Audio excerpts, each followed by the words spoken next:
বঙ্গোপসাগর তীরবর্তী দেশের অন্যতম উপকূলীয় বিভাগ বরিশাল। ৬টি জেলা নিয়ে গঠিত এ বিভাগের আয়তন ১৩,২২৫ বর্গ কিলোমিটার। এখানে রয়েছে ২১টি সংসদীয় আসন, আর মোট ভোটার প্রায় ৭৯,৮১,০০০-এরও বেশি। এর মধ্যে নারী ভোটার প্রায় ৩৯,২৬,০০০। ত্রয়োদশ জাতীয় সংসদ নির্বাচনে এ বিভাগে বিভিন্ন দল ও স্বতন্ত্র মিলিয়ে ১৩১ জন প্রার্থী প্রতিদ্বন্দ্বিতা করছেন। তবে ২১ আসনের বিপরীতে নারী প্রার্থী মাত্র ২ জন। ঝালকাঠি ২ আসনে বিএনপি মনোনীত ইশরাত সুলতানা, ইলেন ভুট্টো এবং বরিশাল সদর আসনে বাসদের প্রার্থী ডাক্তার মনীষা চক্রবর্তী। এত কম নারী প্রার্থী থাকায় হতাশা প্রকাশ করেছেন ভোটার ও নারী নেত্রীরা। একটা সংসদ নির্বাচনের মাধ্যমে যখন আমরা নারীর প্রতিনিধিত্ব চাই, যে না, নারী প্রতিনিধি হোক, তো সেইখানে কেন রাজনৈতিক দলগুলো নারীদেরকে রেখে পুরুষদেরকেই শুধু প্রাধান্য দিচ্ছে?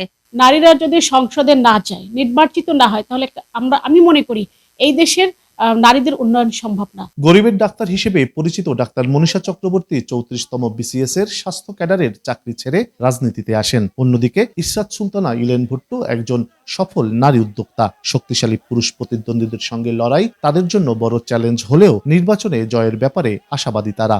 আমরা সুন্দর পরিবেশে আমরা যেন ভোট দিতে পারি, সেই লক্ষ্যে আপনারা কাজ করবেন এবং প্রশাসনকে আমাদের সহযোগিতা করবেন। এবারের ঐক্যমত্য কমিশনের সিদ্ধান্ত হয়েছিল যে এখনো যেহেতু আমরা সেটা অর্জন করতে পারিনি, তাহলে অন্তত আমাদের প্রার্থীদের মধ্যে ৫% নারী প্রার্থীদেরকে আমরা নমিনেশন দিব।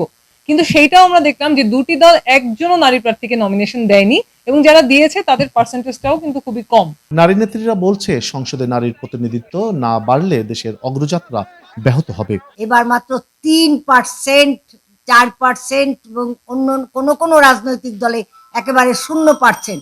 যে আসলে আমাদের দেশ কি এগুচ্ছে না আমাদের দেশ আরো পিছনের দিকে যাচ্ছে, এ নারী সমাজ শঙ্কিত। হতাশার মধ্যেও আগামী সরকারের কাছে তাদের দাবি, রাজনীতি ও সংসদ সহ সব ক্ষেত্রে নারীর প্রতিনিধিত্ব আরও বাড়ানোর। মিথুন সাহা, বৈশাখী সংবাদ, বরিশাল।